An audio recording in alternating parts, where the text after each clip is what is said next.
जय हिंद। इस वीडियो में हम देखेंगे डोमेस्टिक वायरिंग, मतलब हमारे घरों में किस तरीके से वायरिंग की जाती है, किस तरीके से कौन सा वायर कहाँ पे ले जाते हैं, हम किस तरीके से पोल से जो हमारी होती है फेस और न्यूट्रल, और किस तरीके से हमारे पोल लेकर आते हैं। इसके साथ साथ हम देखेंगे कि फेज वायर, न्यूट्रल वायर और अर्थ वायर, ये तीनों वायर किस काम में आते हैं, कौन कौन से कहाँ काम से जुड़ते हैं, इन सारे को हम अच्छे से क्लियर कर लेंगे हम आज। चलिए हम देखते हैं कि पोल से हम कैसे, वहाँ पे कौन कौन से तार होते हैं। ठीक है, तो पोल में हमारे वहाँ पे खंबे पे ये इस तरीके से ऐसे तार होते हैं, 3 तार होते हैं। ठीक है, तो पोल पे हमारे ऐसे 3 तार होते हैं, ये ऐसे करके। ठीक है, ऐसे ये, ठीक है, ये यहाँ से ऐसे। ठीक है, अब देखिए हम यहाँ पे आ गए हैं डोमेस्टिक वायरिंग में। ठीक है, जिस तरीके से हमारी जो पोल लगाए हुए होते हैं, ठीक है, बड़े बड़े पोल्स जो होते हैं हमारे रोड साइड पे, ठीक है, वहाँ से ये देखिए पोल है। ठीक है, ये पोल है इलेक्ट्रिक पोल। ठीक है, तो देखिए पोल से वहाँ से हमारे 3 केबल्स आते हैं। ठीक है, यहाँ से देखिए फर्स्ट, सेकेंड, थर्ड, ये तीनों जो केबल होते हैं हमारे पावर हाउस, नज़दीकी पावर हाउस से वहाँ से ट्रांसमिट किए गए होते हैं। ठीक है, फिर यहाँ पे आने के बाद जब हमारे कहीं छोटे लोकल एरिया में आती है तो वहाँ पे छोटे छोटे ट्रांसफार्मर्स लगे होते हैं।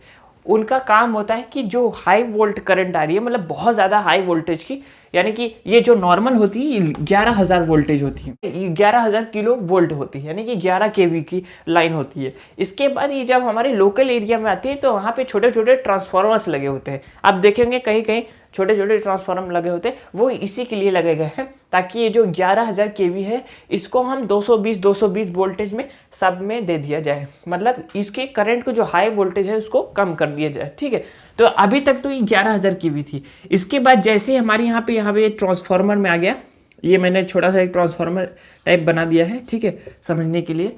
तो जब ये ट्रांसफार्मर में आता है ये तीनों वायर, तो यहाँ से इसको ये स्टेप डाउन ट्रांसफार्मर होता है, स्टेप डाउन, इसको कहते हैं step down transformer, step down transformer. तो एक हाई वोल्टेज को लो वोल्टेज कर देता है। ठीक है, इसके बाद ये 3 लाइन भेजता है, साथ में एक और वायर इसमें निकलता है जिसको हम कहते हैं न्यूट्रल। ठीक है, और बाकी तीनों वायर को हम क्या कहते हैं, बाकी जो 3 वायर आते हैं इसको हम फेज कहते हैं। क्या कहते हैं? फेज। तो कितने फेज है? फेज 1, फेज 2, फेज 3, मतलब 1 2 3 फेज की लाइन होती है, मतलब 3 तार होते हैं जिसके अंदर करंट होती है। एक तार उसके साथ साथ और आता है हमारे जो लोकल ट्रांसफार्मर से, आपके घर से ज़्यादा। इसके पहले देखिए 3 रहेगा, इसके पहले से 3 वायर रहते हैं, लेकिन जैसे ही ये हमारे लोकल कहीं पे, जो हमारे यहाँ प्राइवेट भी होता है, खुद को लगवाने वाला होता है, और लोकल गवर्नमेंट वाला भी रहता है, तो वहाँ पे जब ये लोकल ट्रांसफार्मर लगा हुआ होता है तो वहाँ पे एक ये ट्रांसफार्मर एक न्यूट्रल भी देता है निकाल के। इस वायर को, इस चौथे वायर को हम न्यूट्रल वायर कहते हैं, या तो न्यूट्रल कहो या न्यूट्रल वायर कहो। ठीक है, बाकी इसको क्या कहते हैं, फर्स्ट, सेकंड, थर्ड को फेज वायर। हम फेज वायर को और भी नाम से जानते हैं, फेज वायर को आप लाइव वायर भी कह दो, LIVE। इसको हम इसको हम करंट वायर भी कह सकते हैं। ठीक है, इसको हम करंट वायर भी कहते हैं। ठीक है, तो फेज, लाइव, करंट या लाल तार जिससे कहते हैं जिंदा तार, ये सारा इसी का नाम है। ठीक है, इसी फेज का। अब देखिए हमारे घरों के लिए जब हम हमें अगर बिजली की जब ज़रूरत होती है, इलेक्ट्रिसिटी चाहते हैं, तो हमें क्या ज़रूरत पड़ती है मैं बताता हूँ। ये तो समझ गए कि आप वहाँ से ये 4 तार निकल के आते हैं, 4 वायर, ये 4 केबल है, उसको केबल कहेंगे। ठीक है, ये 4, ठीक है, इसको फेज 1 कहेंगे, फेज 1, सेकेंड, और ये N फॉर न्यूट्रल। तो फेज को हम शॉर्ट फॉर्म में P दिखा सकते हैं, जैसे P, और न्यूट्रल को N, ऐसे सिंबल बना के N। ठीक है, फेज और न्यूट्रल। अभी देखिए यहाँ पे हमारे पास फर्स्ट, सेकेंड, थर्ड 3 फेज और एक न्यूट्रल आ गई। ठीक है, अभी भी ये पोल पे ही है, मतलब एक खंबे में ही अभी तक है। ठीक है, अभी हमको अपने तरफ से केबल लगा के वहाँ से घर में लाना है। ठीक है, अब सबसे पहले ये समझिए कि फेज और न्यूट्रल के मतलब क्या होता है। तो मैंने कहा फेज मतलब जो वो तार, वो केबल जिसमें करंट आ रहा है। ठीक है, जिसमें करंट आ रहा है, मतलब उसको अगर टच किएगे तो आपको करंट लगेगा ही लगेगा, उसी में करंट होता है। ठीक है, ये हमेशा फेज वायर को हमारे जो केबल लेते हैं वो हमेशा रेड, जो केबल में हमेशा रेड वायर ही यूज़ करते हैं, ठीक है। कौन सा? Red wire. हमेशा से कभी भी फेज वायर को रेड वायर में ही लेकर जाना थे, ये नहीं कि न्यूट्रल वायर या अर्थिंग वायर को इस रेड वाले से दिखा दिए, ठीक है। ऐसा नहीं कर, खतरा, ये बहुत बड़ा खतरा हो सकता है। आने समझ में आ जाए कि ये फेज है, वरना न्यूट्रल को हमेशा ब्लैक से किया जाता है और अर्थ वायर को वो ग्रीन रहता है। अब ये न्यूट्रल और अर्थ समझ लेते हैं। फेज वायर तो हो गया जो इसमें करंट आता है, वो वायर जिसको टच करने से तुरंत शॉक, क्योंकि वो तार, वो केबल या वो तार जिसके अंदर करंट है, जिसको छूने से तुरंत शॉक लगेगा इलेक्ट्रिक, जिसने सब अप्लायंस चलने वाले हैं। अब आता है न्यूट्रल। तो आप जानते हैं कि जैसे करंट को एक आने का रास्ता होता है, तो करंट तो आ गया फेज से, तो बिना करंट को सर्किट में पूरा हुए, मतलब रिटर्न, जब तक करंट को आने का रास्ता थी तो उसको जाने का भी रास्ता दीजिए। अगर करंट आया कहीं से तो वो तब तक आप वो चीज़ नहीं स्टार्ट होगा जब तक उसको एक न्यूट्रल ना मिले। जैसे आपके यहाँ फैन है, कूलर, कुछ भी है, वहाँ पे हमेशा 2 तार से ही चलेगा। कहीं भी देख लीजिए, किसी भी अप्लायंस में खोल के देख लीजिए, हर बार उसके वायर में 2 तार मिलेंगे ही मिलेंगे।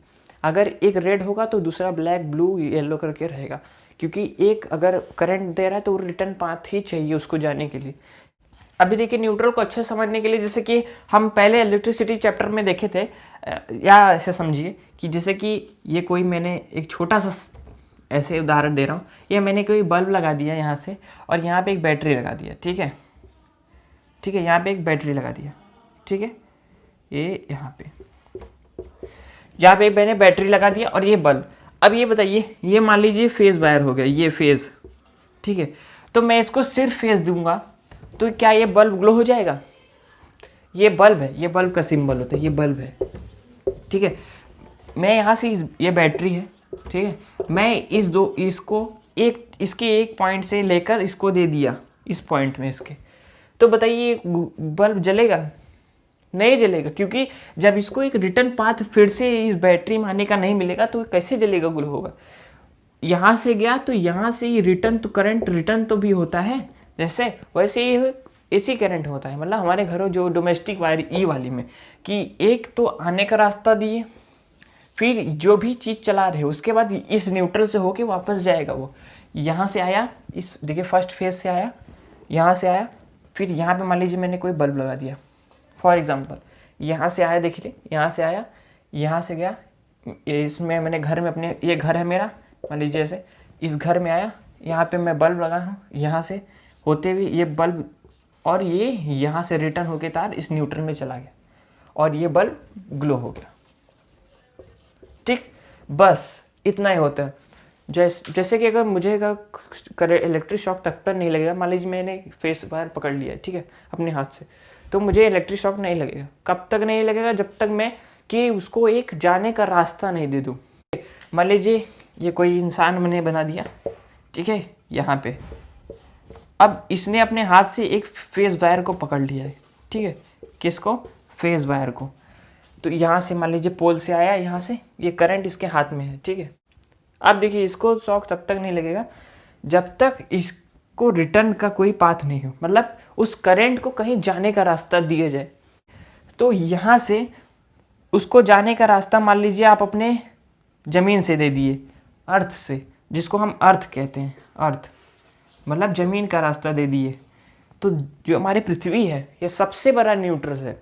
पृथ्वी जो है, ज़मीन, धरती, ये सबसे बड़ा न्यूट्रल है, क्योंकि अगर आप इसको अपने पैर से ज़मीन का रास्ता दे देंगे तो भले ही आप किसी दूसरे वायर को पकड़े रहेंगे तो वो वहाँ से ना होता हुआ आपके शरीर से होता हुआ इस ग्राउंड में चला जाएगा, जिसे हम ग्राउंड कहते हैं, ठीक है। ग्राउंड मतलब ज़मीन में चला गया। तो अगर आप उसको, करंट हमेशा सबसे सरल रास्ता ढूंढता है कि मैं सबसे सरल, आसानी से मैं जिसमें सबसे कम रेसिस्टेंस हो, मतलब जो सबसे जल्दी जाने का रास्ता दे दे, तो वहाँ से चला जाएगा करंट। तो ये भले आपने यहाँ से न्यूट्रल पकड़ रखा है एक हाथ से, तो ये आपके, वैसे तो अगर आप यहाँ पे अब शूज़ पहन लिए, रबर का शूज़, इंसुलेटर है, तो वहाँ का रास्ता मिल नहीं पाएगा, तो ये होता हुआ आपके शरीर से निकल जाएगा करंट, ठीक है। लेकिन अगर ये आप उसको ज़मीन का रास्ता दे दिए, यानी अर्थ देती है। तो सबसे बड़ा न्यूट्रल तो पृथ्वी है, तो ये आपके शरीर से होता हुआ ये अर्थ में चला जाएगा, ग्राउंड में, ठीक है, समझ में आ जाएगा। देखिए हमेशा करंट जो लगता है वो वोल्टेज से नहीं, वोल्टेज कितना भी है, करंट की बात होती है, यानी कि आई एम्पियर, कितना एम्पियर आपको करंट लगा उससे आपको जितनी भी मौतें होती है वो डिपेंड होती हैं करंट पे, एम्पियर पे, न कि वोल्टेज पे। वोल्टेज से करंट नहीं लगता है, मतलब कितने ज़्यादा अमाउंट में करंट गया है आपके शरीर में वो डिपेंड करता है कितने एम्पियर का, ठीक है। अभी देखिए इसमें एक और इम्पॉर्टेंट है, एक होता है सिंगल फेज लाइन, एक होता है 3 फेज लाइन। तो 3 फेज लाइन तो यही है, और सिंगल फेज लाइन यानी कि एक फेज और एक न्यूट्रल होगा, ठीक है, एक फेज एक न्यूट्रल, क्योंकि न्यूट्रल तो सब में लगेगा। तो सिंगल फेज यानी कि एक वायर, और 3 फेज मतलब 3, ये तीनों केबल, ठीक है। जैसे कि हम अपने नॉर्मल यूज़ के लिए हमारे मोस्ट ऑफ घरों में जो होता है वो सिंगल फेज लाइन होती है, मतलब कि यहाँ से हम अपने इस केबल से एक फेज लेंगे और एक न्यूट्रल, और इसको अपने इलाका सबसे पहले ये हमारे मीटर में आएगा घरों के, ठीक है, मीटर लगाना बहुत ज़रूरी है, ठीक है। यहाँ से फिर यहाँ से 2 तार निकल के हमारे घरों में चला जाता है, ठीक। तो यहाँ से एक फेज वायर, एक न्यूट्रल, एक फेज एक न्यूट्रल, फिर इसके बाद मीटर में, उसके बाद आगे हमारे घरों में, ठीक है। तो ये हो गया सिंगल फेज लाइन में। अब देखिए एक फेज में कितनी लाइट आती है, एक फेज में आती है 220 वोल्ट, कितनी आती है 220 वोल्ट। हमारे जो मोस्ट ऑफ घरों में सिंगल फेज लाइन ही होती है, क्योंकि हमें कोई बहुत ज़्यादा विशेष बहुत बड़ी चीज़ का, क्योंकि हमें ज़्यादा पावर की आवश्यकता नहीं होती, इससे सिंगल फेज में काम हो जाता है, ठीक है। हमें ऐसे भी चलाना होता है तो वहाँ भी सिंगल से फेज से काम हो जाता है। अब देखिए 3 फेज लाइन, अब देखिए हम 3 फेज लाइन की बात कर रहे हैं। 3 फेज लाइन वहाँ यूज़ किया जाता है जहाँ हमें ज़्यादा पावर की आवश्यकता है, जहाँ ज़्यादा करंट की ज़रूरत है। जैसे जो बड़े बड़े जो ट्यूबवेल होते हैं जहाँ पे 25 हॉर्स पावर 30 हॉर्स पावर, उससे बड़े बड़े मोटर्स लगे हुए उसको चलाने के लिए, क्योंकि वो सब 3 फेज के मोटर्स हैं, वहाँ सिंगल फेज से काम नहीं होगा, ठीक है। इसके साथ साथ और भी अगर आपके घरों में बहुत सारे एयर कंडीशन हैं, बहुत ज़्यादा पावर की खपत है, ठीक है, बहुत ज़्यादा, जहाँ पे एक फेज से काम नहीं चल सकता, ठीक है, पावर की ज़्यादा आवश्यकता है, ठीक है, इलेक्ट्रिसिटी ज़्यादा खपत है, तो वहाँ भी हम 3 फेज की लाइन लेते हैं, ठीक है। यहाँ से फिर हम ऐसे देखिए 3 phase, first phase, second phase और ये 3rd फेज, ऐसे 3 फेज ले लेते हैं, और यहाँ से एक न्यूट्रल। तो कितने टोटल वायर हो गए, टोटल कितने वायर हो गए, फर्स्ट सेकेंड 3rd, 3 फेज हो गए और एक न्यूट्रल हो गया। ये हो गई 3 फेज की लाइन, ठीक है। अब 3 फेज की लाइन आपको क्लियर हो गया। तो हमारे डोमेस्टिक यूज़ के लिए, जो नॉर्मल यूज़ के लिए सिंगल फेज से हो जाता है, और ज़्यादा यूजेज है तो 3 फेज की लाइन लेनी पड़ेगी आपको, ठीक है। देखिए जो सिंगल फेज की लाइन होती है उसमें अगर आपको एक बार शॉक लगेगा तो शायद चांस है कि आपको बहुत ज़्यादा कम नुकसान हो, ठीक है, कम हार्म करे। लेकिन बट अगर आपको ये 3 फेज की लाइन, तो 3 फेज का तो मतलब ही है कि 3 पावर, जहाँ एक आदमी काम कर रहा था एक फेज, अब 3 फेज ले लिए, 3 आदमी का पावर लगेगा, तो समझ लीजिए क्या होगा। 3 फेज की लाइन किसी को लग गया तो स्वर्ग ही है उसके लिए, सीधा वहीं पधारेगा जाकर। तो 3 फेज की लाइन अगर किसी को लग गया तो सीधा स्वर्ग में जाकर पधार जाएगा, ठीक है। अभी देखिए अब हम अर्थिंग को समझ लेते हैं, अर्थिंग, ठीक है। अर्थिंग जिसको हम ऐसे दिखाते हैं, इस तरीके से ये सिंबल है, ऐसे रिप्रेजेंट करते हैं, इसे कहते हैं अर्थिंग। अर्थिंग का किस लिए यूज़ किया जाता है, आप देख लेंगे मोस्ट ऑफ जो भी अप्लायंस है जिसको हम बार बार टच करते हैं, जैसे कि मिक्सचर हो गया, और फ्रिज हो गया, और जो इलेक्ट्रिक आयरन हो गया, फ्रिज हो गया, AC हो गया, इन सब चीज़ों को क्योंकि हम बार बार उसको टच करते हैं, तो उन जैसे चीज़ों को, तो इन ऐसे अप्लायंसेस को हम अर्थिंग करते हैं। अर्थिंग वहाँ पे देख लीजिए, तो इन अप्लायंसेस में अर्थिंग किया जाता है। अर्थिंग आप देख लेंगे कि इनके प्लग्स में जो इनका प्लग होता है, ठीक है, इलेक्ट्रिक प्लग, वहाँ पे आप देखेंगे तो आपको 3 पॉइंट दिए रहेंगे, ठीक है, 1 पॉइंट, 2 पॉइंट और ये 3। उसके आगे ऐसे फर्स्ट एक मोटा सा रहेगा, ठीक है, और 2 छोटे छोटे रहेंगे पॉइंट, यानी कि टोटल 3 पॉइंट रहेंगे। फर्स्ट, ये सेकंड हो गया, ये हो गया 3rd, ठीक है, ऐसे 3 पॉइंट दे रहेंगे, और ये ऐसे इसका वायर रहेगा, ठीक है। और ये जहाँ भी आपका जिस सॉकेट में जाएगा, मतलब जहाँ भी फिट होगा, ठीक है, वो भी 3 पॉइंट का रहेगा, उसमें 3 होल रहेंगे, ठीक है, ऐसे करके 3 होल रहेंगे, ये तीनों पॉइंट इसी के अंदर फिट हो जाएंगे, ठीक है। तो इसका तो हम समझ गए कि इसमें एक फेज लाइन होगा, इसमें एक होल फेज होगा जिसमें करंट आ रहा है, एक होगा न्यूट्रल क्योंकि आने का रास्ता फिर जाने का रास्ता, ठीक है। और इसमें एक और दिया जाता है, वो है यही अर्थिंग। ये जो तीसरा वाला है ना, ये तीसरा वाला, ये वाला पॉइंट, इसको अर्थिंग कहते हैं। अर्थिंग, ये अर्थिंग का पॉइंट होता है। अर्थिंग इसलिए दिया जाता है कि मान लीजिए आपका कोई फ्रिज है, ठीक है, यहाँ पे हमने करंट दे दिया है, किसी कारणवश यहाँ पे जो आपका करंट लीक हो गया है, मतलब मान लीजिए इसमें फेज आ गया है, किसी तरीके से फेज इसमें टच हो गया है इसकी बॉडी में, ठीक है, इसकी बॉडी में। अब आप ये पूरा फेज हो गया और कोई अगर बिना शूज़ पहने, मतलब हम तो नॉर्मल घर में रहते बिना शूज़ चप्पल के रहते हैं, मान लीजिए कोई इसको टच कर लिया जाकर, तो क्या हो जाएगा, जैसे ही वो फेज को टच किएगा, वो न्यूट्रल खुद है ही, तो वो फेज और न्यूट्रल क्लियर हो गया और उसको तुरंत शॉक लग जाएगा इलेक्ट्रिक का। तो इससे बचने के लिए, इस घटना से बचने के लिए हम यहाँ पे चीज़ों को अर्थिंग करते हैं। क्या करते हैं? अर्थड, मतलब कि उसको एक अर्थिंग का रास्ता देते हैं हम। ये तीसरे वाले जो पॉइंट है, यहाँ से जो है ये क्या करते हैं कि इसके बॉडी में जो भी अप्लायंस है उसके बॉडी से एक तार को अटैच करते हैं, वहाँ पे वेल्ड कर देते हैं, शोल्ड कर देते हैं, ठीक है।